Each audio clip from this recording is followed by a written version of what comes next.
So we'll be continuing discussing the our first lesson. So this is still kinematics in one dimension or one dimension kinematics. But this time around, so we will be covering vertical motion. Okay, so rather than the horizontal motion. Uh, the vertical motion, so in kinematics, so we're referring to those objects, okay, so that are moving in a vertical direction, so are as the freely falling objects. During the early times, okay, so they believe, okay, so especially the idea of Aristotle is that uh, the rate, okay, in which a certain object falls, okay, so depends on the weight, okay, depends on the weight of the object. So that means heavier object, okay, so will fall faster as compared to a lighter object, okay. So that's the original understanding before. However, during the time of Galilei, okay, uh, so that notion, okay, so with regards to the velocity, okay, so of a certain object, so once it falls, changes. Kasi during that time, so Galilei theorized, okay, so during that time, so he theorized that the certain object, okay, so will fall towards the Earth at the same time, so regardless of the weight, uh, which is actually the idea. So that is why we have the gravitational constant of a 9.8 meters per second squared. Okay, so the gravitational constant, so that's the idea behind that one. So sabi nga natin that 9.8 meters per second squared is constant.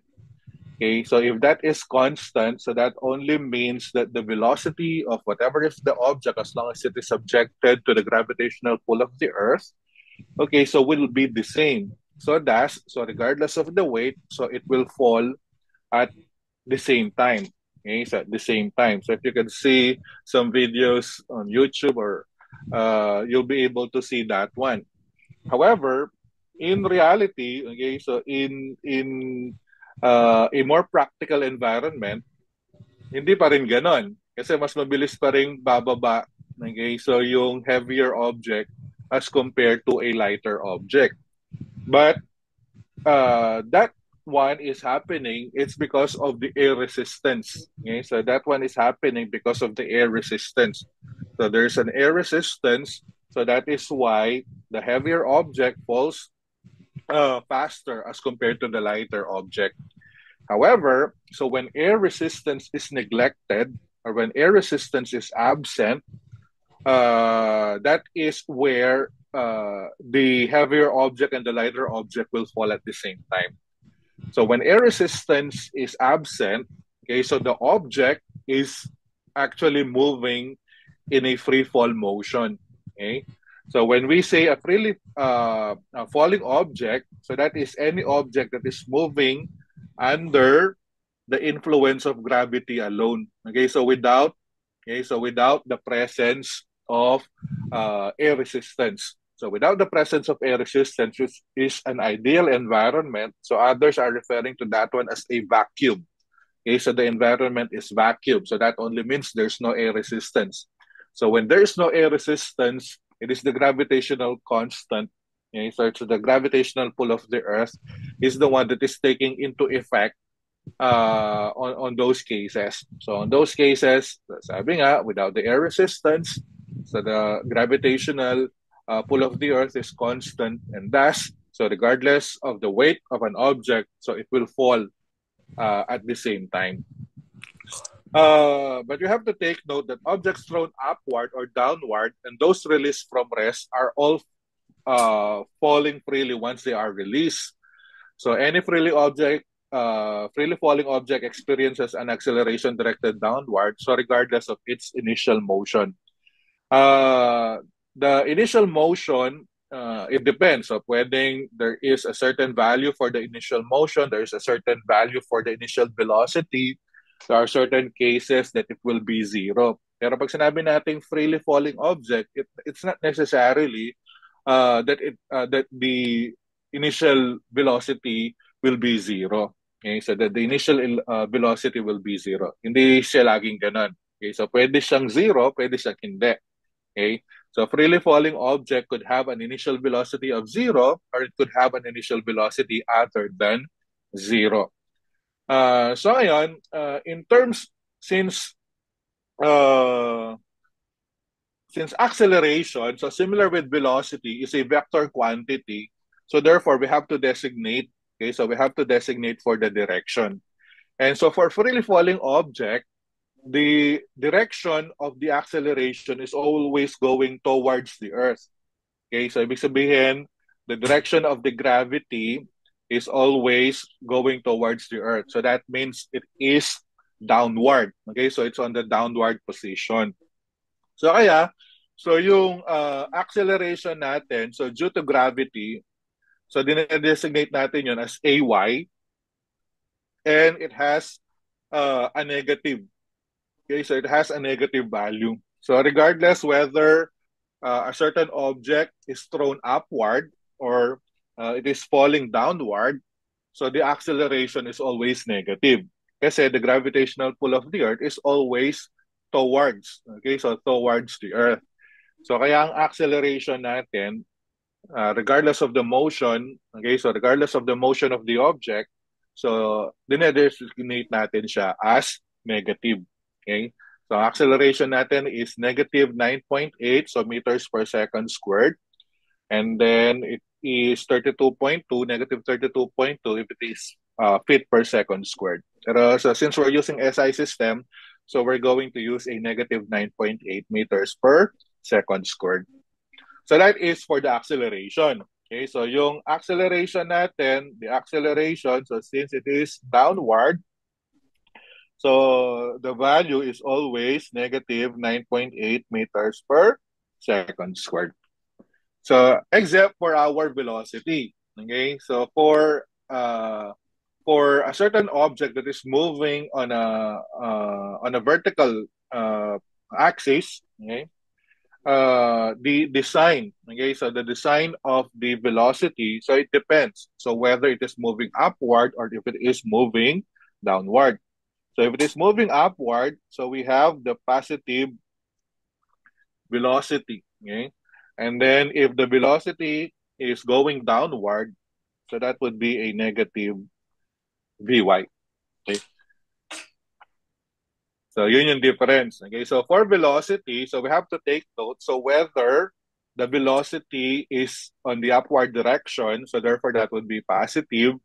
And then if it is on the downward direction, then therefore that would be a negative velocity. Okay, so negative yung magiging sign niya. Except for the acceleration due to gravity. So acceleration due to gravity is always negative. Okay? So what else are the things that we need to consider? Okay, so for vertical motion.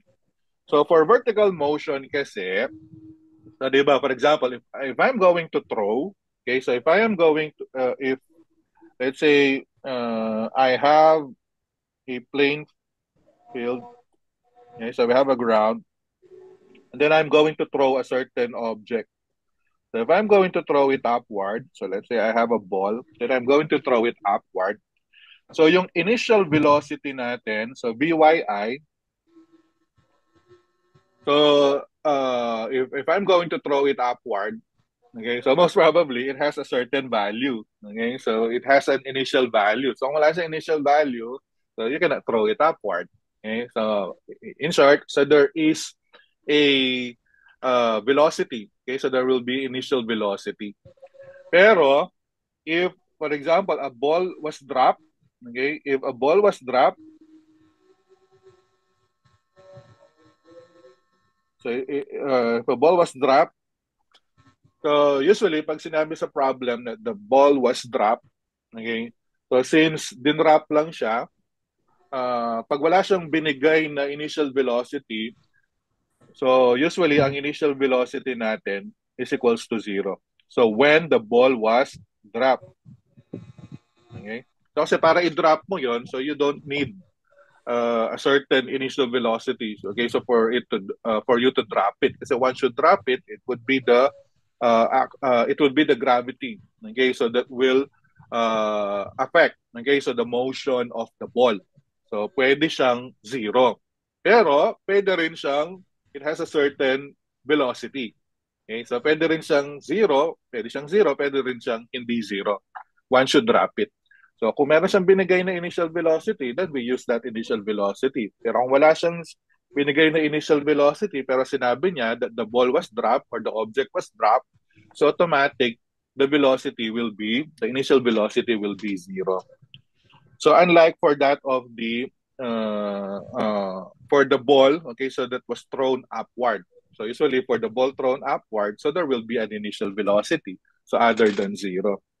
But then, so once the ball, okay, so was thrown upward, okay, so hinagis siya pataas. So what do you think happens with the velocity? So syempre, let's say meron tayong 20 meters per second for the initial velocity. So because of the effect of the gravity, so anong nangyayari doon sa velocity? And they think happens. You can chat your answer or you can answer me. Ano nangyayari sa velocity ng bola if you thrown it upward?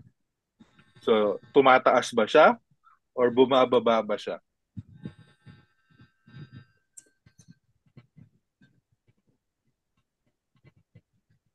Ha? Anyone? Imagine mo na lang, bumibilis ba yung bola pag tinahagis ko sa taas or bumabagal siya? It's the same po. Will it be constant? It will be constant. Okay. So if we have, I don't know, without the effect of the air resistance. But what if with the effect of the resistance as well as that of the gravitational pull of the Earth? So anong mangyayari dun sa bola? O yung sa velocity ng bola? Tumataas, bumababa. Yun lang. Yun na lang ang choice. Tumataas, bumababa. Ayun. Ano niya, ba't tumasyod? Bumabagal po. Actually, bumabagal siya. Di ba? So, we have the initial velocity. So, pag tinataas mo, bumabagal siya. Kasi merong tayong gravitational pull of the Earth. So, which is opposite the direction uh, of the velocity. So, bumabagal siya. Okay? So, kasi nga, against siya sa gravity. Di ba? Until such time na magzi-zero out. Okay? So, magzi-zero out yung velocity natin. So, until yung final velocity mo is already equal to zero. So, kailan nagiging zero yung final velocity mo? For example, meron ko nung 20 meters per second. So, after a certain height, so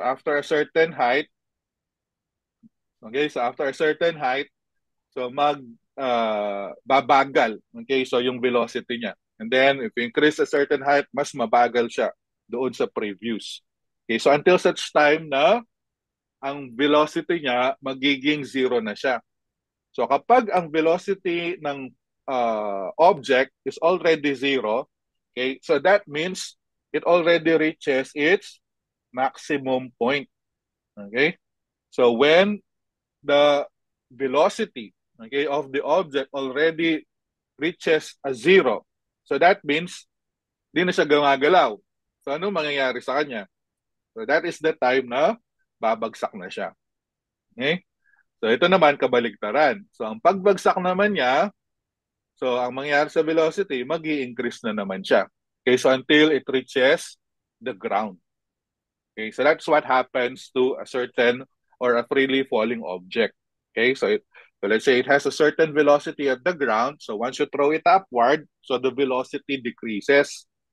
So lumiliit, okay, yung velocity niya hanggang mawala na, hanggang maging zero. So kapag naging zero na siya, so ibig sabihin nun, yung velocity mo, zero na. So ano mangyayari sa kanya? So babagsak na siya. Okay, so yung zero na yon, pag ang velocity mo is zero na, ibig sabihin that's the maximum height so that can be attained by the object. And once it attains the maximum height, so that is the time that it will drop. So ngayon naman, baligtad naman siya. Okay, so because this time the velocity is in the direction of that of the acceleration, so due to the gravity, so the velocity increases. Okay, so di ba, nag-i-increase yung velocity niya until magpunta siya or bumagsak siya sa ground. Pero pagdating niya sa ground, before it hits the ground, okay, so na fully nag-stop siya, so hindi zero yung velocity niya. Yeah? Bago yung impact sa ground, yeah? So bago yung impact sa ground, maximum yung velocity niya. Pero of course, pag nag-stop na siya, so that's the time na mag-zero na yung final velocity. So kaya nga, di ba, pag tumalong ka sa building, bakit ka mamamatay? So yun nga, because your body could no longer sustain yung impact. Kasi yung impact mo noon mas malakas. Kasi mas mabilis yung velocity mo pagbagsak mo sa ground. Okay? So that is the... Kasi these things we need to understand this. Kasi those are the idea that we're going to use. Okay? So pagsosolve ng problems. Okay? So yun. So in summary, so again, in terms of the direction, the acceleration is always negative because the acceleration due to gravity is always going downward. Tapos in terms of the velocity naman, so we have to take note so whether the velocity is going up or if it is going down. If it is going up, so the direction is going up, so it will be positive. If the motion is going down, the velocity is going down, so therefore that will be a negative. So ngayon, so for an object that was dropped, so initially pag walang binigay na initial velocity, sinabi lang that the object was dropped, the initial velocity is zero pag dinrap siya. And then of course, nag-i-increase yung velocity niya as it goes further going towards the ground. So maximum yung velocity niya right before it hits the ground. And then of course, after some time, so magzi-zero yon. So kasi nga, na-reach na niya yung ground. But then, if a certain object was thrown upward, so yung initial velocity niya usually meron, okay, so other than zero, and then, so once it is thrown upward, so nagdi-decrease yung velocity hanggang ma-reach niya yung zero. So pag ang velocity is already zero, so that means it reaches already the maximum height. So pag na-reach na yung maximum height, zero na siya, so that's the time na magpo-fall back siya towards the Earth. So this time naman, mag-gain naman siya ng velocity. And then the maximum again until it reaches the ground. Okay, right before the ground. So ayan, in terms of the equations, it's exactly the same equation that we use for horizontal motion. So parehas lang yung formula natin. Okay? So ang pinagkaiba lang will be yung notation. So pinalitan lang natin yung x, ginawa natin siyang y. Kasi to designate that is a vertical motion. So again, ang formula natin would be the final velocity is equals to the initial velocity plus the acceleration due to gravity multiplied with the time. So lahat tayo plus dito Pero later on kasi, so since yung acceleration natin lagi siyang negative, so magma-minus later. Pero ang formula natin, kung mapapansin nyo dito, puro lahat sila plus except dito. So since that is the different, that's a displacement. So tapos, ito yung pwede natin gamitin. So given ka ng initial velocity and final velocity, and then acceleration is constant, so meron kang time. So kung gusto mong kuhanin yung time, given ka ng initial and final velocity, so you'll be able to use this formula. So tapos ito, although madalang natin ginagamit ito, no? So itong dalawa, ginagamit ito basta may given or hinahanap is height. Okay? So pili ka na lang dun sa dalawa, anong gagamitin mo. So ngayon, kapag wala kang final velocity, okay, wala kang final velocity, merong acceleration of course is constant. So ito yung ginagamit natin. So kung wala kang final velocity. Pero kung yun nga, meron ka namang final velocity, so ito yung pwede natin gamitin. So kung wala, itong sa baba, and then kung meron, yung sa taas. And then lastly naman, kung given both, okay, so yung initial and final velocity, and then you want to get the final velocity, so usually ito yung formula na ginagamit natin. So given ka ng initial as well as the displacement, okay, or the position. So kaya pag na-memorize tayo ng formula, it's the same formula that we are using for horizontal motion. So pinalitan lang natin yung x into y. Okay? So let's have our first example. So an attacker at the base of a castle wall, 3.65 meters high, so throws a rock straight up with a speed of 7.4 meters per second. So from a height of 1.55 meters above the ground. So will the rock reach the top of the wall? Or B, if so, what is its speed at the top? Okay. So to better understand this, so let's try to draw a free body diagram. Lagay ko na lang ng given, pero i-drawing natin yung problem. So let's say meron tayong ground.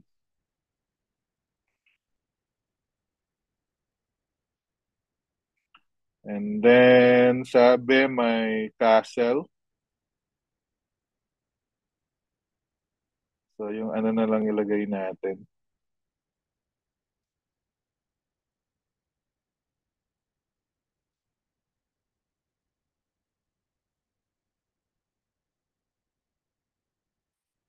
So kunyari castle yan. No? So sabi niya, ang height daw nung sa castle is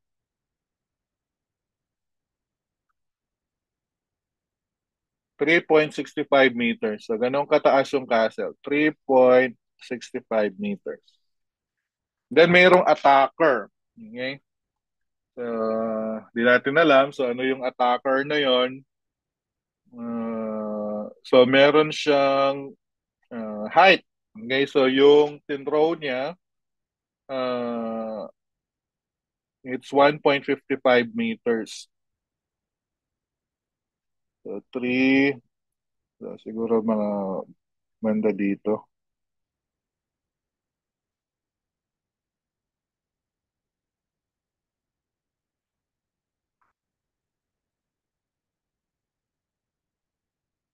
So, ano bang attacker?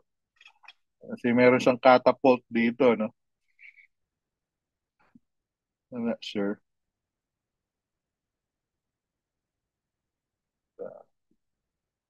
So, parang ganun.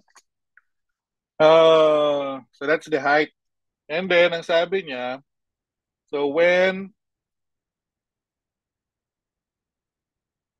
so nag-throw ng rock, no? So nag-throw ng rock.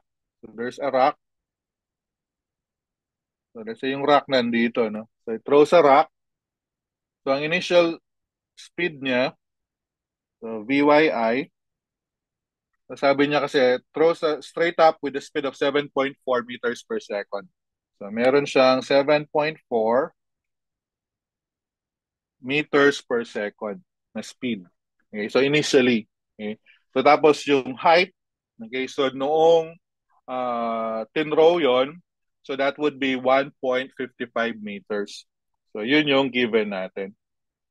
So for our required, so ang tanong daw, so will the rock reach the top of the wall? So aabot ba? Okay, so aabot ba yung rock doon sa taas nung wall? Okay? So Although there are different ways on how to solve this one. Okay? Pero yung pinaka-visual, so paano ko malalaman na aabot ba yon? Okay? So aabot ba siya or lalampasan ba niya yon? So most probably, I'm going to use or I'm going to get the maximum height. Okay? So paano ko malaman na aabot siya? So dapat yung maximum height, okay? So yung maximum height natin should be greater than 3.65 meters. Yeah? So kung ang maximum height natin is greater than 3.65 meters, so ibig sabihin, nalampasan niya yung wall na yun. So aabot siya. Okay? So yun yung kukuhanin natin for the first one. So pangalawa, if so what is its speed at the top?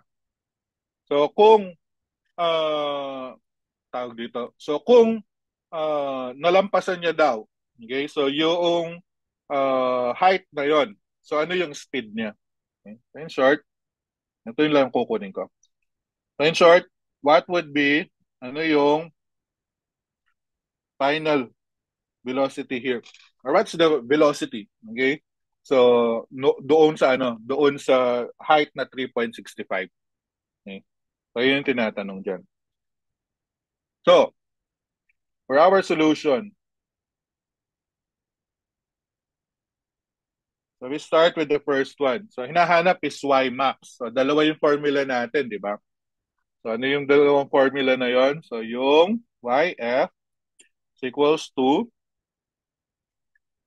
Y initial plus 1/2 yung VI or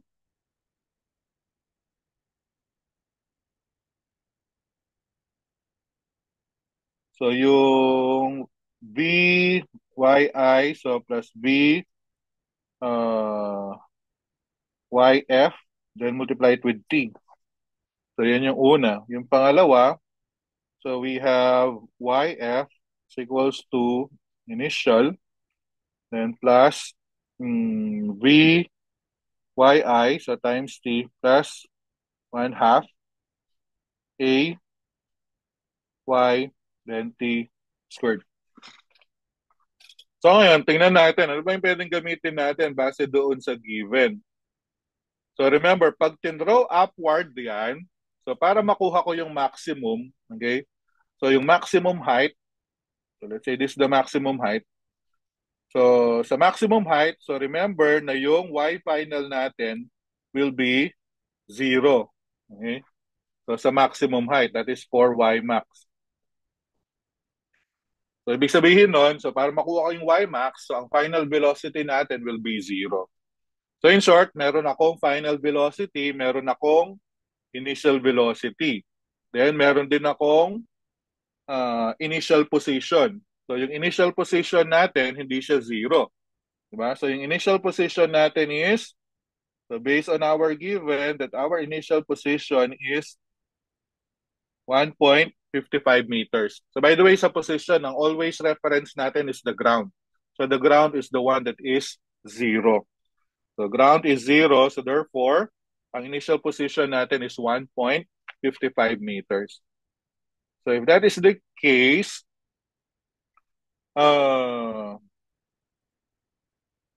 meron tayong, kung titingnan natin to, meron tayong initial, Y1, meron tayong VYI, meron tayong VYF. Pero wala tayong time. So, ganun din dito. So, meron tayong initial, VYI, constant ito. So, mas ito, dalawa yung time na wala tayo. So, in short, kailangan muna nating kuhanin yung time. Okay? So, kailangan muna nating kuhanin yung time. So, para makompute natin yung maximum height. So, paano natin kukuhanin yung time? So, remember, yung first formula natin that the VYF, the final velocity, is equal to the initial plus AYT. So, therefore, the time there is equals to the final velocity minus the initial velocity divided with AY. So, ang final velocity natin, so since this is maximum height, so the final velocity is 0. And then minus, ang initial natin, 7.4 meters per second. And then, ang gravitational constant natin, it's negative 9.8 meters per second squared. So could you please bring out your calculator and then, so tell me what would be your answer. So, pa-calculate na lang, no? So, para hindi tayo makatulog sa bahay.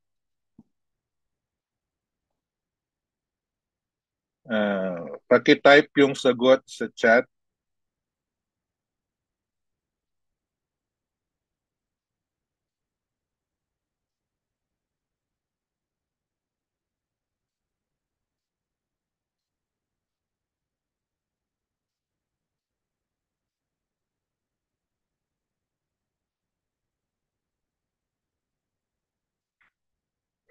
So what's your answer?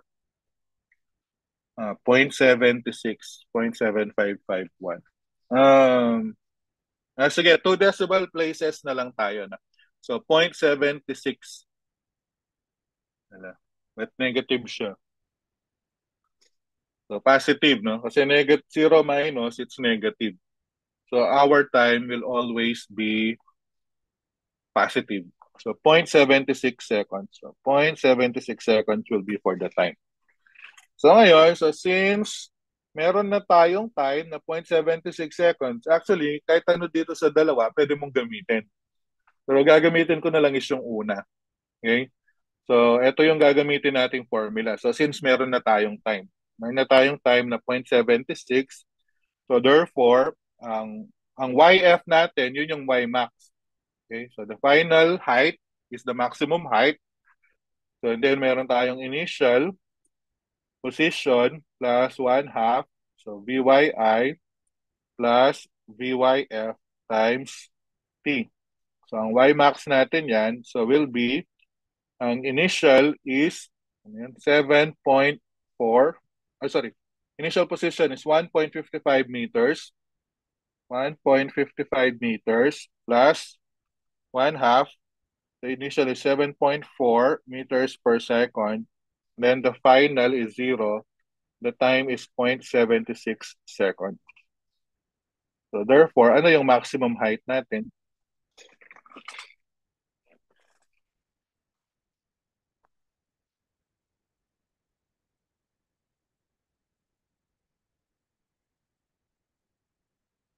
Four point 36. Okay, so 4.36 meters. Okay, thank you. 4.36 meters. So ngayon, so di ba ito yung ano natin kanina? Y max should be greater than 3.65. Okay? So it just so happened that Y max is greater than 3.65 meters. Therefore, hence,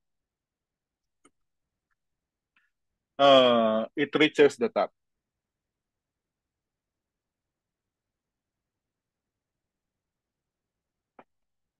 So yun lang kasi tinatanong niya, no? So na-reach niya ba daw yung top? Yes, na-reach niya yung top. Okay, so since ang Y max natin is 4.36 meters and it is greater than 3.65 meters. So that is our first requirement. So yung second requirement natin, so ano daw yung velocity ng stone when it reaches the top of the castle or the wall. So ang top kasi dito is 3.65 meters. Okay, so hahanapin natin yung final velocity. So anong pwede natin gamiting formula? So kung velocity na tinatanong, so most probably, tapos meron namang height, so pwede natin gamitin yung pinakahuli, no? So VYF squared is equals to VYI squared and then plus 2AY and then YF minus YI. Tama ba? Speed. Tama. Speed ang tinatanong. Okay.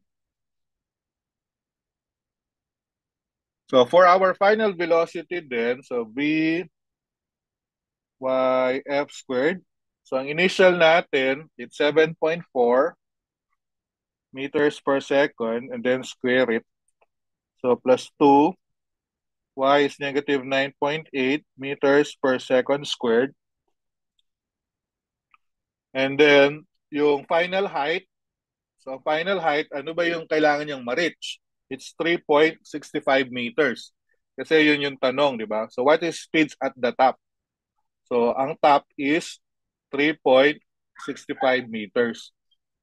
So 3.65 meters pero hindi siya sa ground nang galing. Nanggaling siya doon sa 1.55 meters. And 1.55 meters.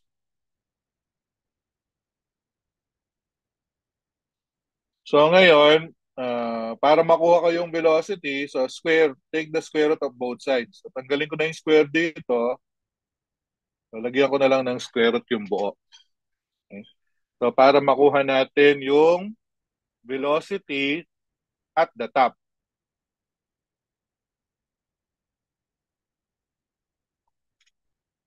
So what is the velocity at the top?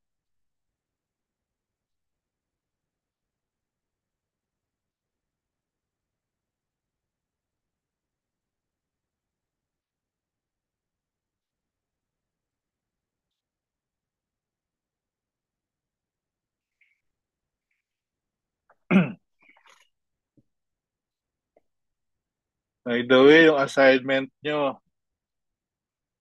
make sure na nasubmit nyo, ha?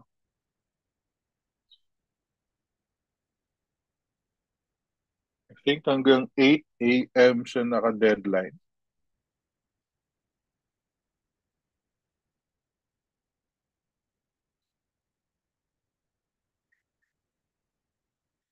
.69. Okay, very good. Tama. 3.69. 3.69 meters per second.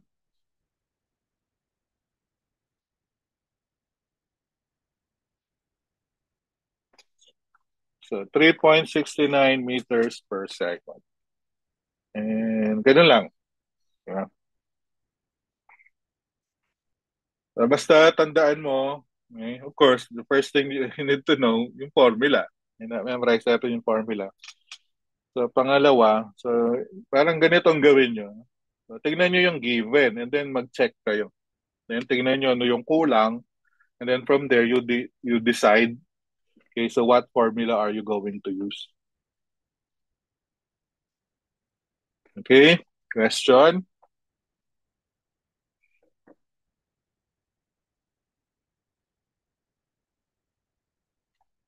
So, kung wala, we proceed with example number 2.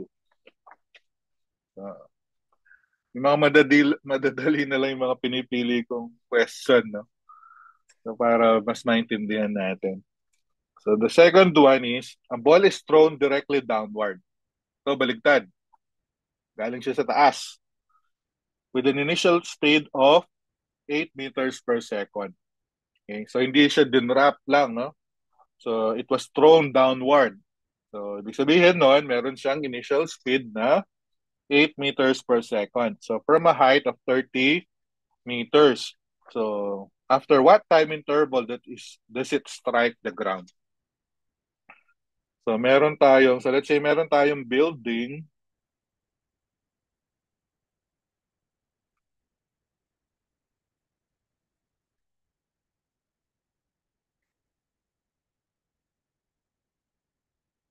So, we have to draw now.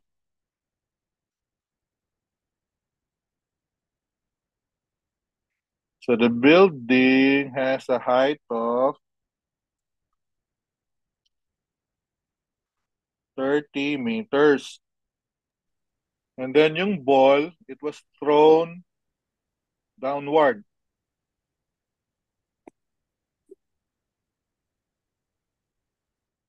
So the ball was thrown downward, so which has an initial speed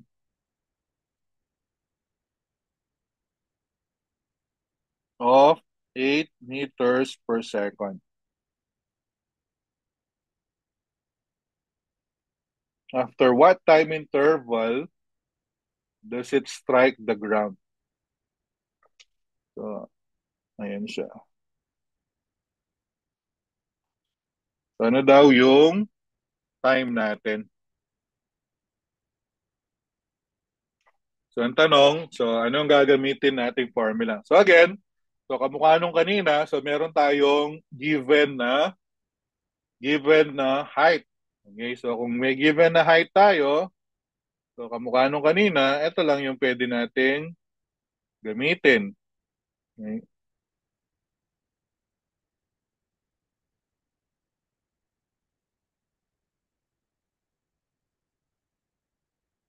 Pero ngayon, tingnan natin yung mga tawag dito. So, yung mga given. Okay, so based doon sa formula natin. So, ano ba yung given? So, ang una dito, yung ball, hindi siya nanggaling sa baba. So, nanggaling siya sa taas. So, ibig sabihin nun, ano ang initial position niya with reference to the ground? So, based from here, ang initial position niya is nanggaling sa taas. So, sa taas siya, at the top of the building, so which is 30 meters high. Ibig sabihin, ang initial natin would be 30 meters. Okay? Pero, tinrow siya downward. So, until it reaches the ground. So, yung final position niya will be 0. So, sa vertical motion, ang reference natin sa height is always the ground. Okay? So, kung tinrow siya downward, so, yun yung mas mababa. Okay? Pero kung nanggaling siya sa taas, ang initial position mo is yung height ng pinanggalingan niya. Okay? So, yun yung difference dito sa vertical motion. So, depende saan siya tinrow. Okay? So, kung galing siya sa baba, so yung initial mo, mas mababa. So, kung galing siya sa taas, ang initial mo is yung mas mataas. Okay? So, yun yung difference. So, ngayon, so base sa formula, ang hinahanap natin is time.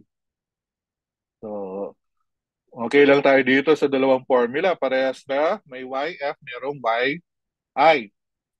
Pero ang meron tayo is the initial velocity. Okay, so initial velocity, so okay tayo dito, okay din tayo dito. Ang problema, pagka-reach sa ground, so remember, pagka-reach sa ground, hindi right away zero yung velocity mo, di ba? So although later on, mag-stop kasi yung ball, magsi-zero siya. Pero, saan po makikita yung CCA1? Sa GC, anak. Member ka ng GC? Sa group chat natin?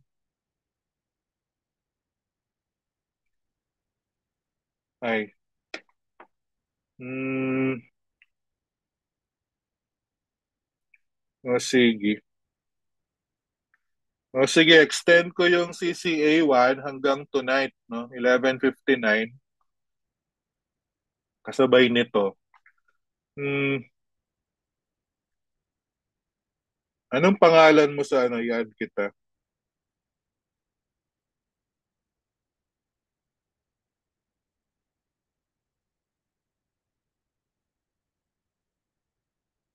Uh,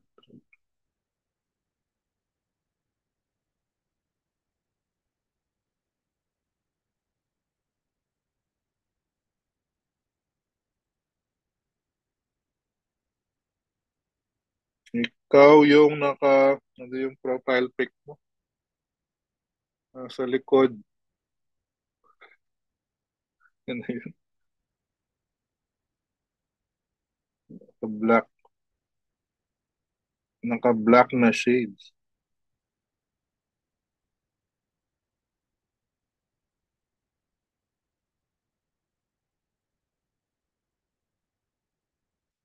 Full, hindi. Naka-black na shades na naka-black na shirt, na polo shirt. Ano ba? Yes po.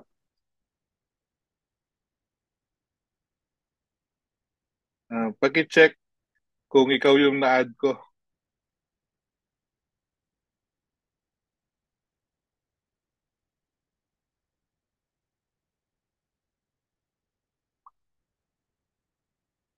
Sige, add ko na kayo. Na-add ka na, Aldray? Yes po, sir. Thank you po. Okay. Si ano naman, Benedict Ison. So,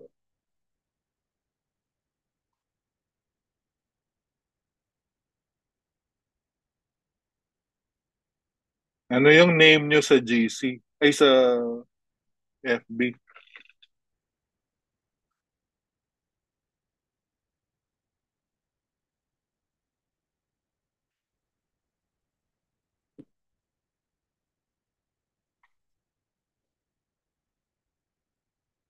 Benedict. Ison Benedict. Ah, sino ka dito? Kaboy naka-Amerikana dito.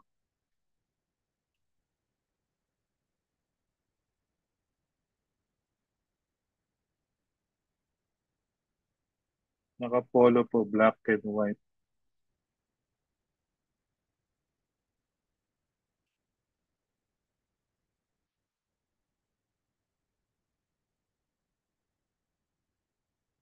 Hindi yung Amerikana yon.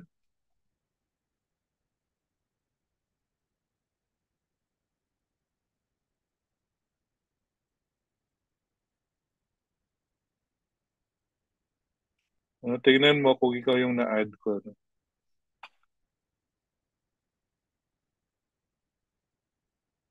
Si Earl Cruz. Anong pangalan mo sa FB? Earl Lawrence.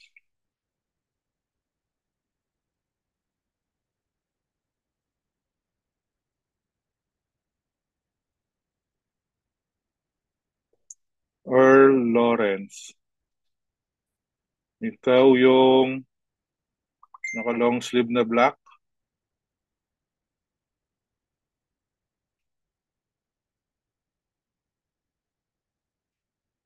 Okay. And then si Cole Daniel.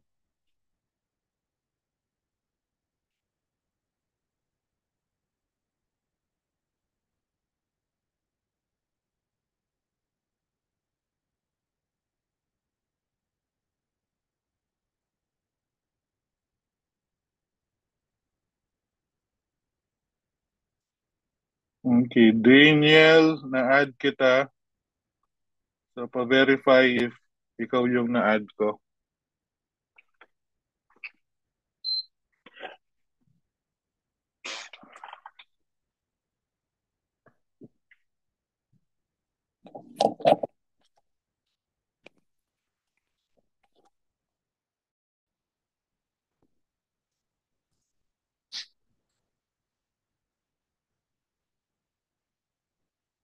Okay, thank you. Can you still hear me? Okay.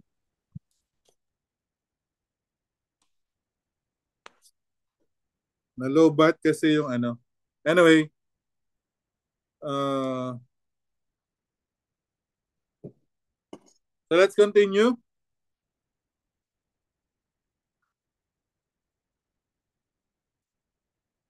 Okay, so again, the difference with this one, so pagka-hit sa ground ng ball, remember, hindi zero yung velocity niya. Okay? So maximum actually ang velocity niya pagka-hit niya ng ground. So therefore, wala akong final velocity. So hindi kamukha nito, meron tayong acceleration due to gravity. So ito pares naman na time, time yung tinatanong. Di ba? So ngayon, kukuhanin na natin yung time. So ang gagamitin nating formula, so will be this one. So yung pangalawa. So sabi natin that YF is equals to, so for our solution, equals to the initial position plus the initial velocity multiplied with time plus 1/2 and then AY t squared. So meron tayong final position, so which is 0. Ang initial position natin is 30. And then yung initial velocity natin is 30 meters. This is 8 meters per second. So multiply it with time. So plus 1/2. Then negative 9.8. So meters per second squared. Multiply it with t squared. So kung mapapansin nyo yan, so it's a quadratic equation, no? So simplify muna natin siya. So tanggalin ko na yung mga units, no? So 30 and then plus 80 and then minus, so 9.8 divides 2, so will be 4.9 t squared.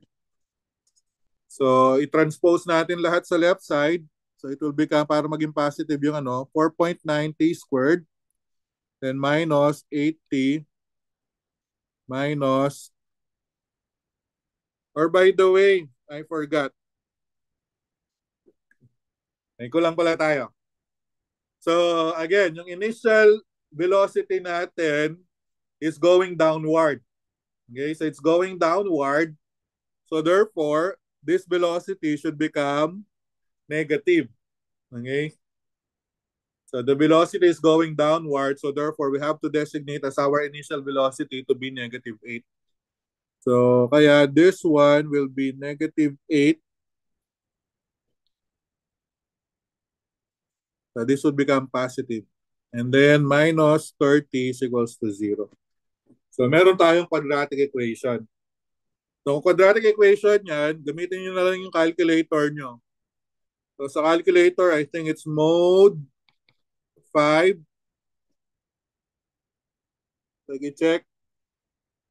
Mode 5, 1 nata.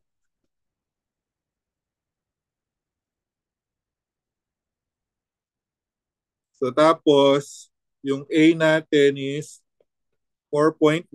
So B is 8. And then C is negative 30. So meron kang makukuhang value nun. So T1 and T2.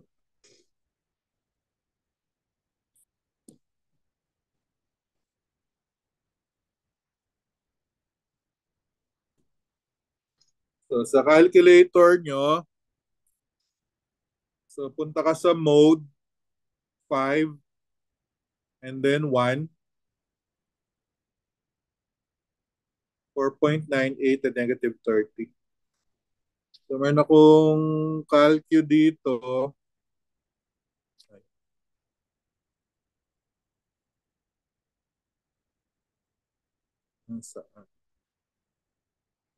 Ay. May bayad pala yun. Anong nakuha nyo? Although di tayo pares ng calculator, no? Kasi pag nag-mode ako, so dito siya kukunin. Ito, yung may ganitong makikita ka. This one. So click mo yon. So tapos type mo lang 4.9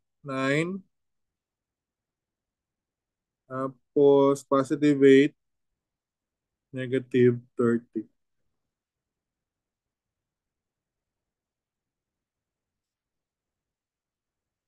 Nung nakuha nyo, yung i-enter, gusto ko manggaling sa inyo.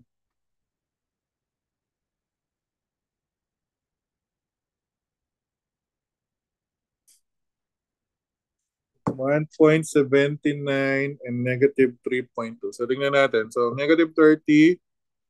So lalabas is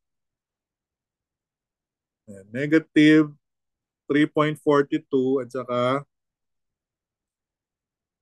1.79. So tama. So meron tayong negative 3.42 and positive 1.79. Pero syempre, ang time natin, walang negative na time. So we discard yung T1. So ang time natin is 1.79 seconds.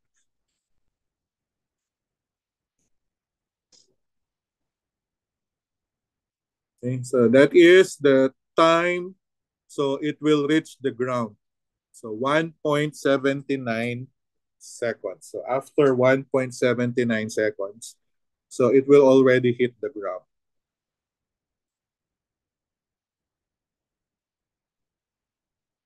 Okay.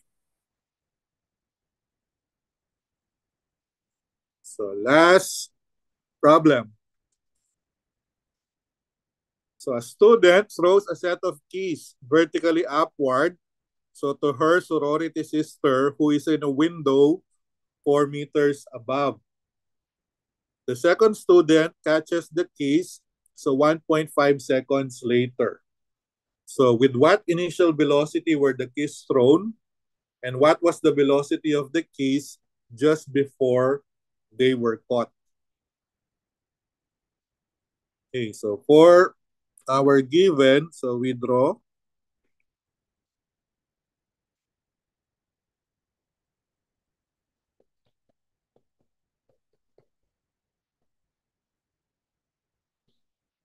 Yeah, so let's say we have a building here.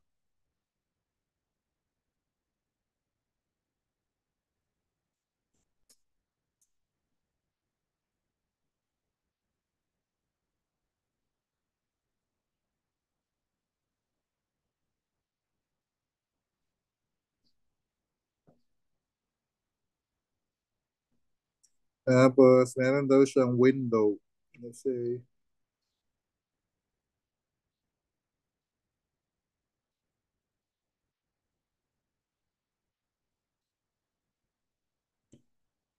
okay. So that window, this one is 4 meters above the ground. So 4 meters. So merong nakadungaw na si babae doon. No? So kukunin niya yung susi. Tapos merong babae daw dito sa baba.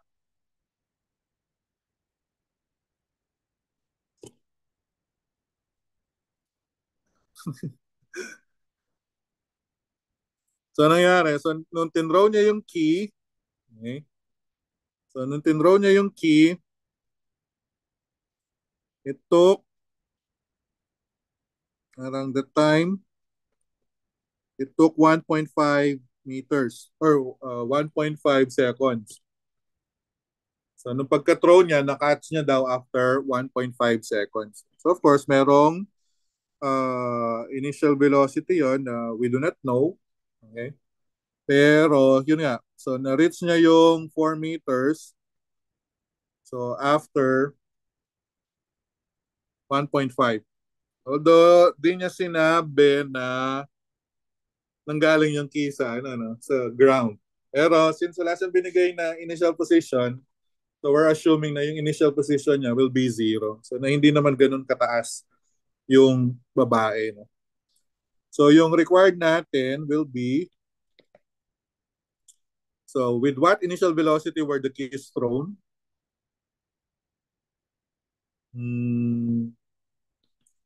Ano yung initial velocity?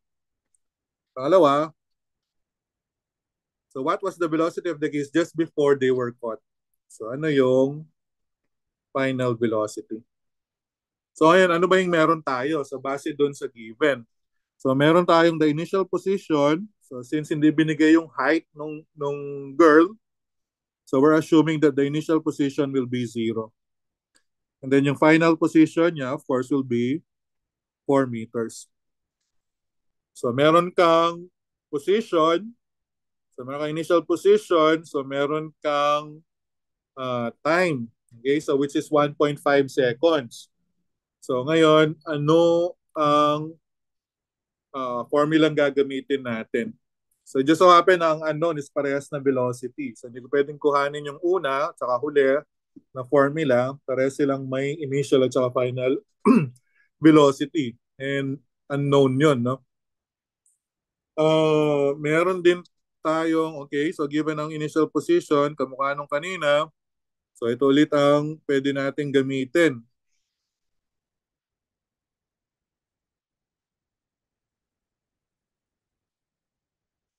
So ang tanong, ano dito ang pwede nating kuhanin, no? So, meron kang final, meron kang initial. So, ito yung unknown. Ito yung unknown. Unknown din yung YF. Yeah? Pero meron kang time. Meron kang acceleration. So, ang hinahanap natin is initial velocity. So, therefore, ang pinaka-viable na formula na gagamitin natin will be this one. Okay? So, base sa given natin. So, for our solution, so magkakaroon tayo ng for A, so YF is equals to initial plus BYI times T plus 1 half AY T squared. So, ang hinahanap ko is BYI. So, i-transpose lahat natin. So, YF minus YI. Tapos, minus 1 half AY T squared is equals to BYI so times the time. Then we divide both sides by time. So, kaya yung BYI natin, eto lang siya, no? So, yung YF minus YI minus 1 half AYT squared all over T. So, ang final natin is 4 meters minus the initial is 0 minus 1 half. So, AY is negative 9.8. So, meters per second squared. So, the time is 1.5 seconds squared all over 1.5 second. So, ano yung initial velocity natin?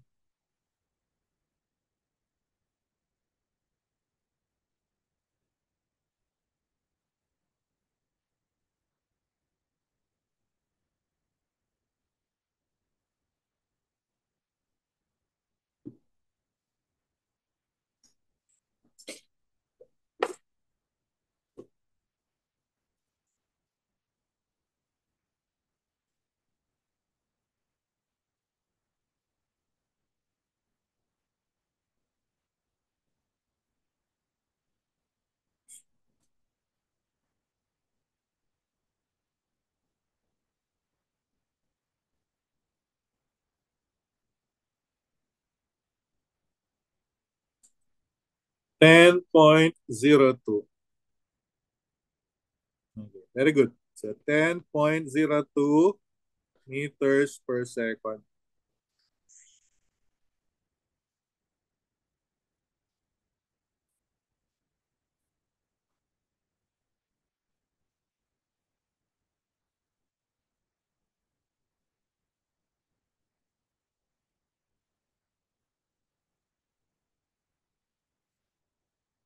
So susunod would be ano yung final velocity.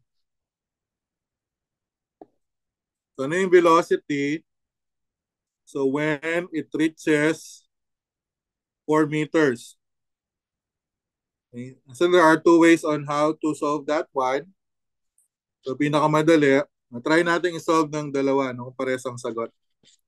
So meron tayong formula, yung isa, yung Vy or Vyf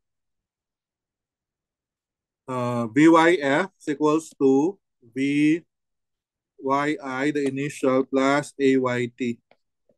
So meron din tayong isa, yung Vyf squared is equals to Vyi squared plus 2Ay tapos Yf minus Yi. Let's try to solve it using two ways. So the answer should be the same. So mas simple yung una, di ba? So Vyf, so initial velocity natin is, so nakuha natin which is 10.02 meters per second.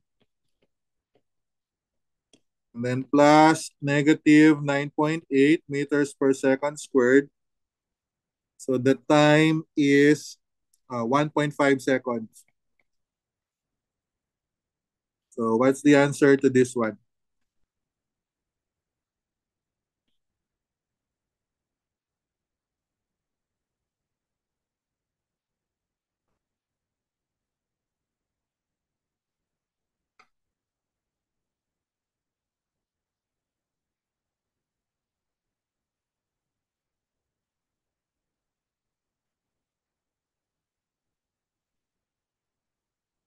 negative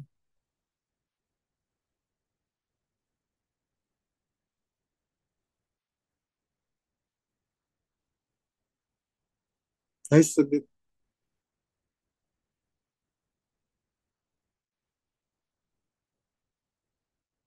Double check.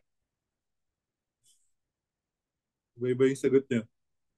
Negative 5.17. It's negative 4.68.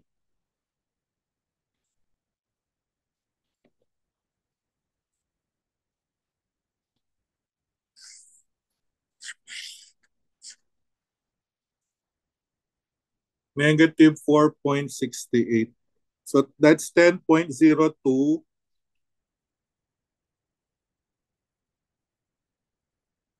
10.02 minus 9.8 times 1.5.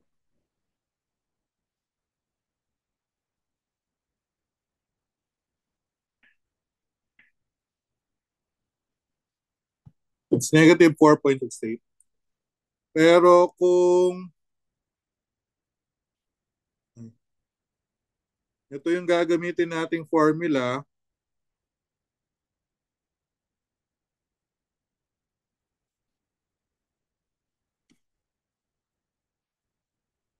so square root siya, no? Yung initial na 10.02 square. So plus 2. Yung A is natin negative 9.8. So final is 4. Initial is 0.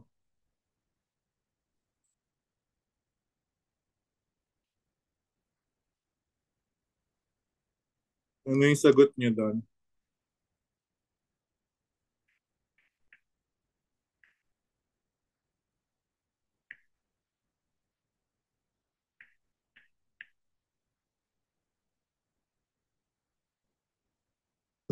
$4.69.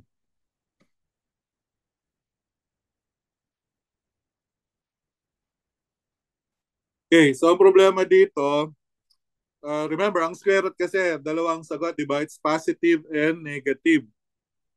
Okay? Ang problema lang dun sa pangalawang formula, hindi mo madidistinguish that the direction of the velocity is already going downward. So yung pagka-throw nung key, and then nung na-reach niya sa kamay niya, pababa na siya actually. Okay? So kaya negative din siya, no?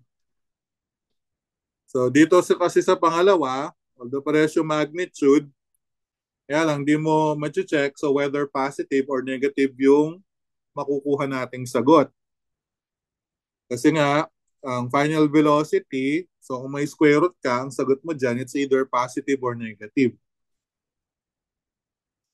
So kaya ang pinaka-best pa rin gamitin would be the first equation. So para ma-distinguish mo na talagang negative yung final velocity natin. Okay? Pero regardless, the answer would be the same. It's just the direction. And that's it for the... Okay, thank you.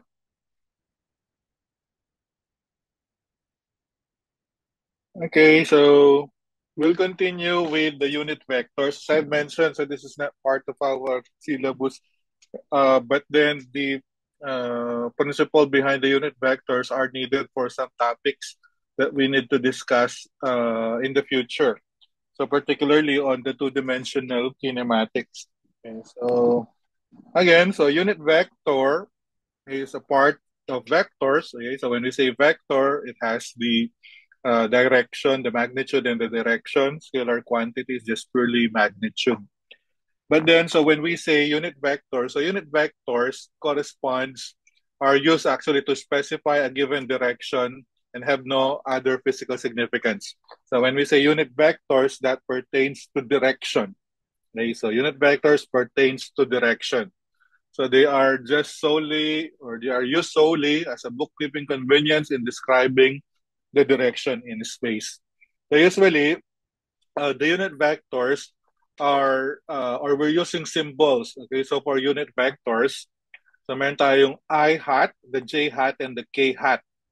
Okay, so I is a unit vector, j is a unit vector, and k is a unit vector as well. So the I hat is a direction pointing to the x-axis. The j hat is a direction pointing to the y-axis. And then the k hat is a direction pointing to the z-axis. Okay, so when we say unit vector, so the magnitude of a unit vector is 1. But then, so we have what we are referring as a component vector. So we have if we have a vector, so similar to this, so meron tayong vector A. So ang pagbasa dyan, basta meron akong nakitang A, and then meron siyang arrow doon sa taas. So that means that is vector. Okay, so ang pagbasa dyan, it's a vector A. But then, so meron tayong tinatawag na component vector. Kasi this vector A, so which is in between the x-axis and the y-axis, meron tayong tinatawag na component vector. So yung component vector natin, so that would be the x portion of the vector and the y component, the x component and the y component. So kung 3D yan, pwede rin na meron din siyang z component. So when we say component vector, that is actually the product of the component and the unit vector. So in this case, so let's say we have the component vector a sub x. That means that is the x component of the vector a. So it's a product of the magnitude, so which is the ax or the component ax, and the unit vector I. So ax is the magnitude, and then the direction is the I hat or the unit vector. So ito yung tinatawag nating component vector. So that is the x component vector. So meron din tayo yung y component vector. Ito naman siya, ay, and then multiply it with j hat. A sub y, j hat. So that would be the unit vector. So ngayon, kung kukuhanin natin yung unit vector notation for vector A, so the vector A is actually can be expressed in a rectangular form. So ang vector A, so that would be equal to ax I hat plus ay j hat. So that means that is a two-dimensional vector. So meron siya, ang direction niya is in between the x-axis as well as on the y-axis. So ngayon, in finding the resultant vector, so we add, okay, so we just simply add yung mga component, okay, or yung magnitude. So for example, we have the resultant vector r. So resultant vector r is the summation of two vectors. That is the sum of vector A and vector B. So let's say if vector A is the same as ax I hat plus ay j hat, and then vector B is bx I hat plus by j hat, then therefore the resultant vector, so we just simply add the components of the I hat. So in this case, itong ax at saka bx, so that would be the component of the unit vector I.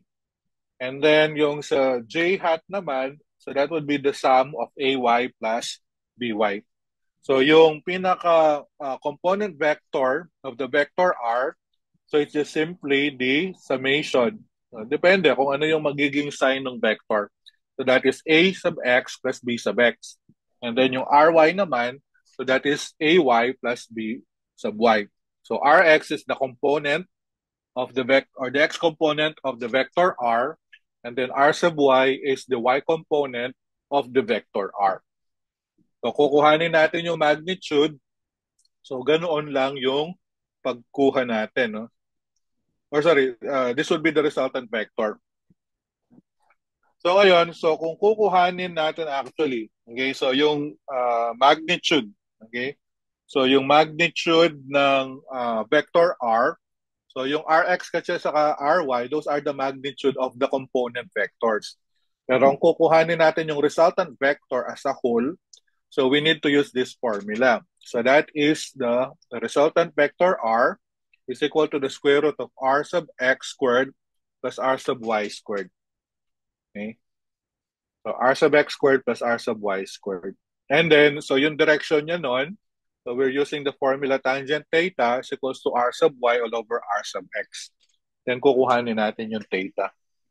Pero kung three-dimensional yan, so in this case, tatlo siya, no? Meron tayong I, J, and K. So meron tayong I, J, and K. So dadagdag lang natin for the resultant vector. The resultant vector then so would be RZ raised to 2. Okay. Idadagdag natin siya doon sa RX and RY. So yung direction nito, medyo mahirap yung direction niya kasi it's three-dimensional. No? So kaya most of the time, so we're just getting the resultant, the magnitude of the resultant vector. Okay. So pag wala siyang arrow sa taas, so that means that's the magnitude. So may arrow siya, that's the vector. So it includes the magnitude as well as the direction. So ayan, so let's have our first example. So consider two vectors. So may tayong dalawang vector. Vector A is 3i hat minus 2j hat. And then vector B is negative I hat minus 4j hat. So we need to find the sum of vector A and vector B. So since given yan, so sagutin na natin kaagad, no? So for the first one, so we have ano daw ang sum ng vector A plus vector B.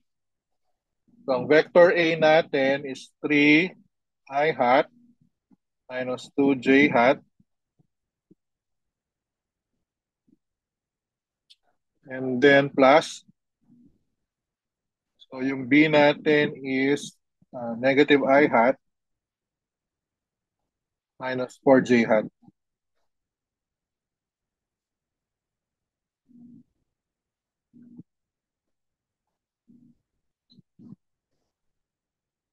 So ang sum nito, so we just add.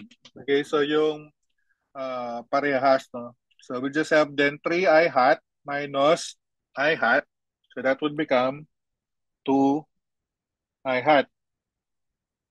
And then, so negative 2j minus 4j, I'll have negative 6j hat.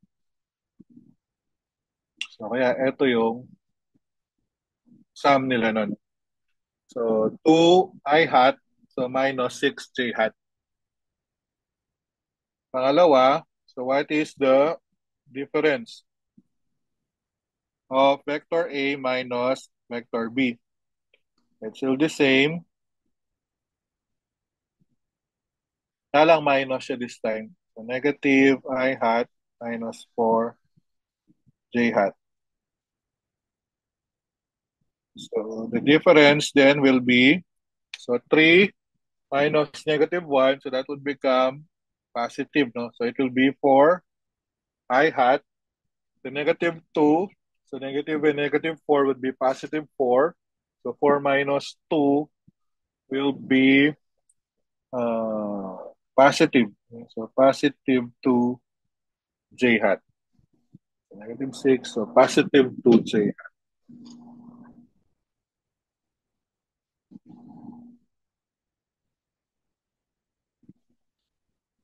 So kapag meron tayong nakitang absolute value, so ibig sabihin yan, pinapahanap yung magnitude. Okay, so what's the magnitude of the sum of the vector A and vector B? So to get the magnitude, so we just simply, so yung sa, so the magnitude of these, so the magnitude of this, so it would just be simply the square root of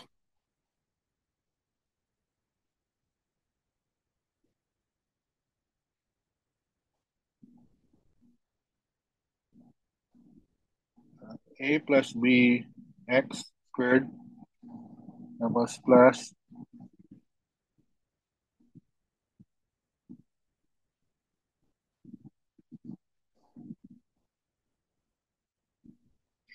a plus by squared.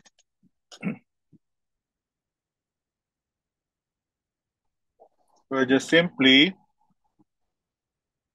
so yung a plus b natin, yung 2, di ba? So yun yung sa x, yung 2 natin, and then ang y natin is yung negative 6. So this would just be 2 square. Ito tayo, 2, then yung isa is negative 6 square. So what is that?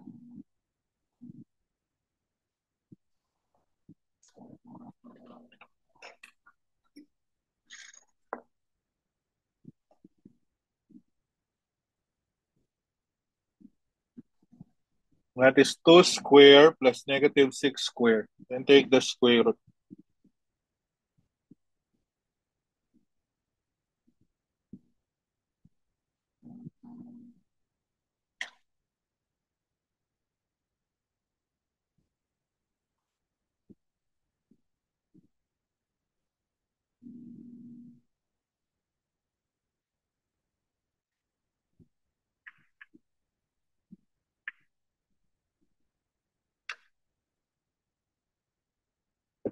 Anong sagot niya?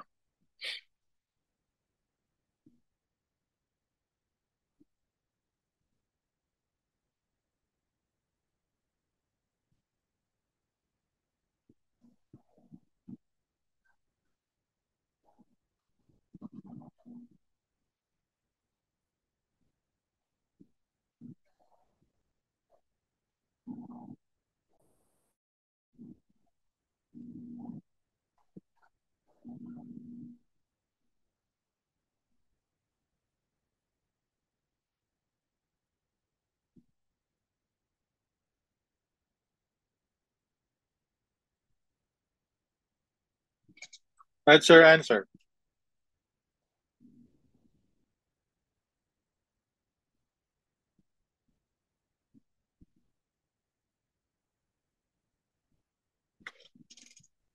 Ayun. 6.32.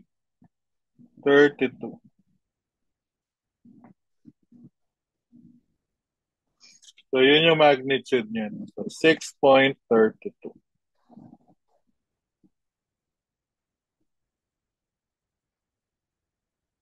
So yung pangalawa, so the difference,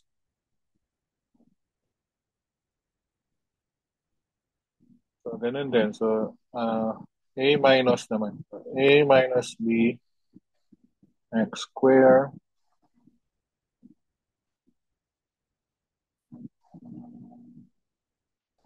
So ang a minus, yung letter b, no? So ito yung kukuhanin natin. It's already given. So yung sa a minus b natin, it's 4. 4 square. Then a minus b for the y naman, that is yung 2j hat. So that would be 2 square. And that is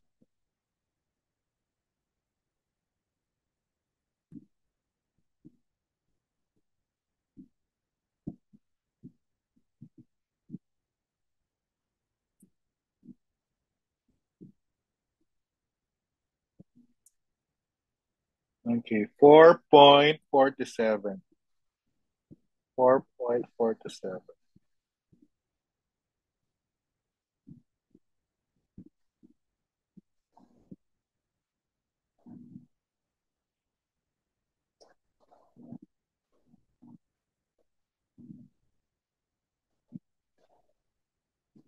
So yung direction of the sum of the two vectors, so yan naman yung, so di ba kanina meron tayong formula that the tangent theta is equal to, eto, so since sum ito, kukuhanin natin yan, so would be the a plus b y all over a plus b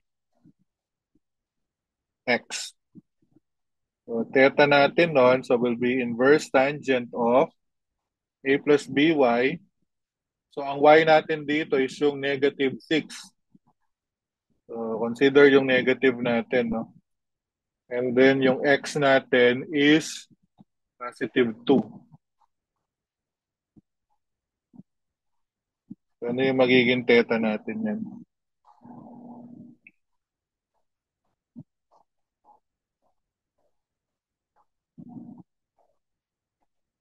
So dito kasi niyan, ang y natin is negative. So dito yung negative 6 and then yung positive 2, yung x natin, nandito siya. So yung ibig sabihin, yung theta natin, nandito siya sa fourth quadrant. So kaya ang nakikita nyo will be the negative 71.70 or 71.57. Tama? So kung kukuhanin natin yun, ito yun. Yung negative 71.57 degrees. So kaya, pero usually, in-express natin yung mga sagot natin as a positive angle. So kung kukuhanin natin yung counterclockwise, so which is the positive angle, okay, so ang gagawin natin, so we're going to add 360 degrees.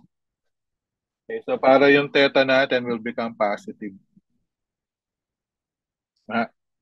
So ano yun? Negative 71.57 plus 360.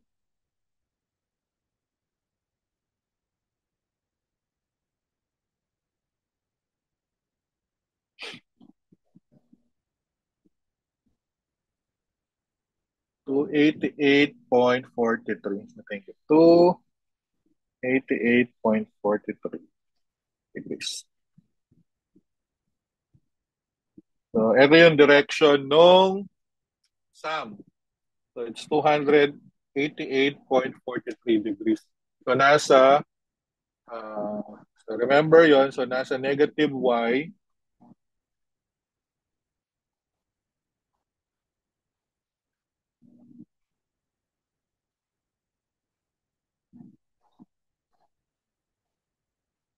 so nasa negative y, then positive x. Yung isa naman,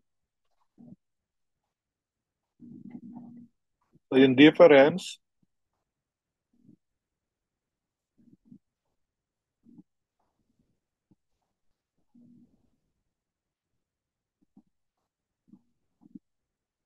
so a minus b, so yung y component ha, so ito naman ang y component niya. So yung 2. And then yung x is 4. So 2 yung y, x is 4. So ito, walang problema. No? So positive ang x, positive din ang y. So therefore, ang makukuha natin angle is tama. Okay? It's a positive angle. What is our theta?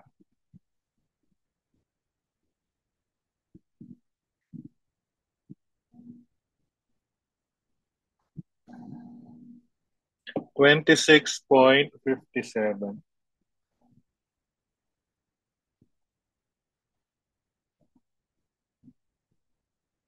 Okay, so that's how we add, okay, or find the resultant vector. So considering a plane, okay, so vector A and vector B. So ganun lang.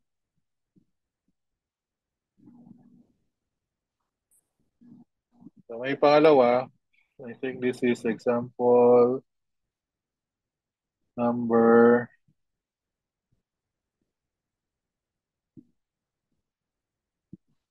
number 2.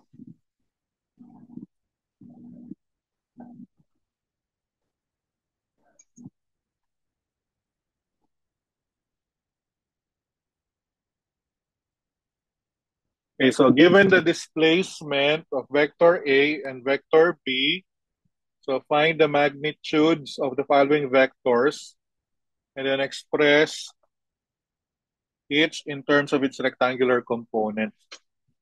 So, to solve for this, so una tayo sa A.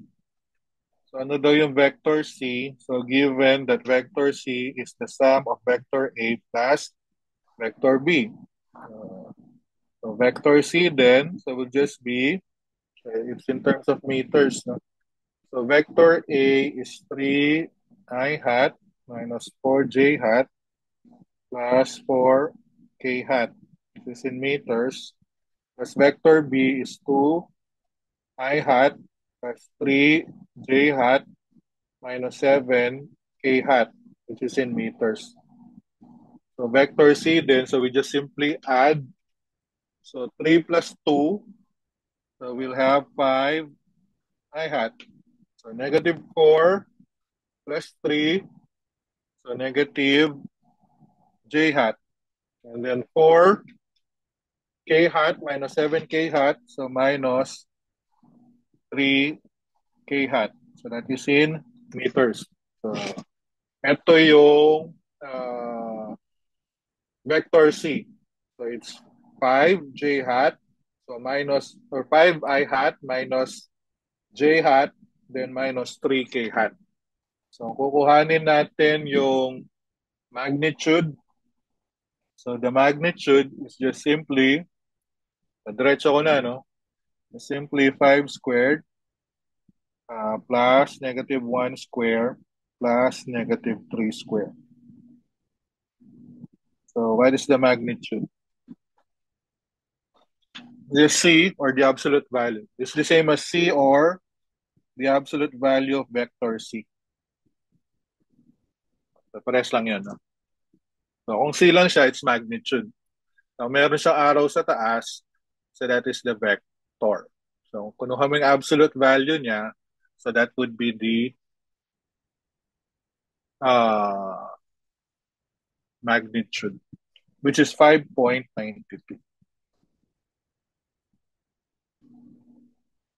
Okay, so ito yung sa rectangular, in rectangular form for the for the vector C, and then ito naman yung sa magnitude niya. For B, so we need to find the vector D. So vector D is the product of a constant 2, so times the vector A, then minus B. Actually, parehas lang sila, no? Copy ko. Edit ko na lang. So for the vector D, so may nakamultiply na constant na 2. And then, minus lang ito. So to do that, or to find for the vector D, so we need to distribute muna yung coefficient na 2. So that will become 2 times 3, which is 6I hat. And then 2 times 4 naman, minus 8j hat.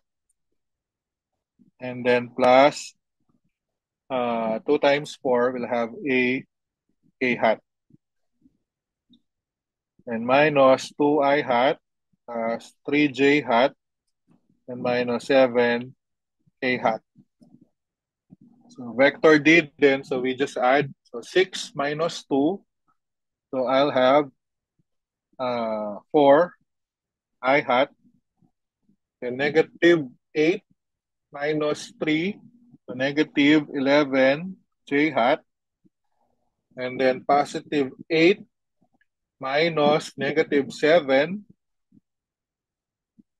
so mag-a-add siya, no? So 8, 15, so plus 15k hat, which is in meters. Tama ba? So 6 minus 2 is 4. So negative 8 minus 3 is negative 11. So positive 8 minus negative, so plus 7. So 8 plus 7 is 15. So that is our vector D then. So yung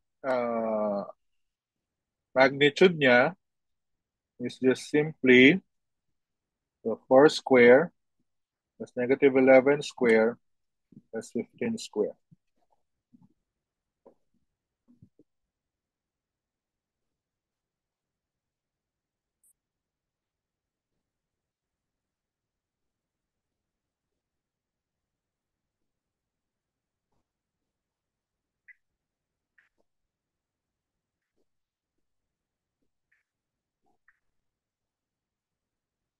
$19.03.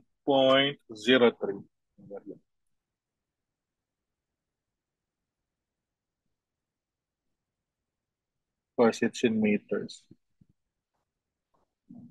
Meters.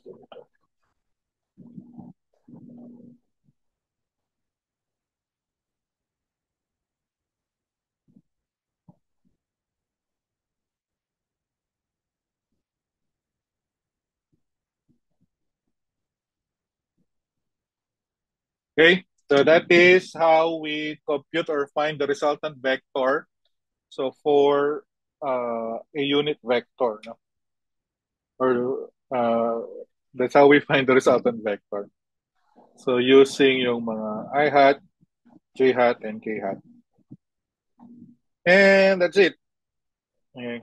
So meron pa actually dito, kaya lang pagdating na lang natin dun sa topic na yan. So involving unit vectors, so kuhanin natin yung cross product and the dot product. Pero as of this time, at least we should know how to find the resultant vector.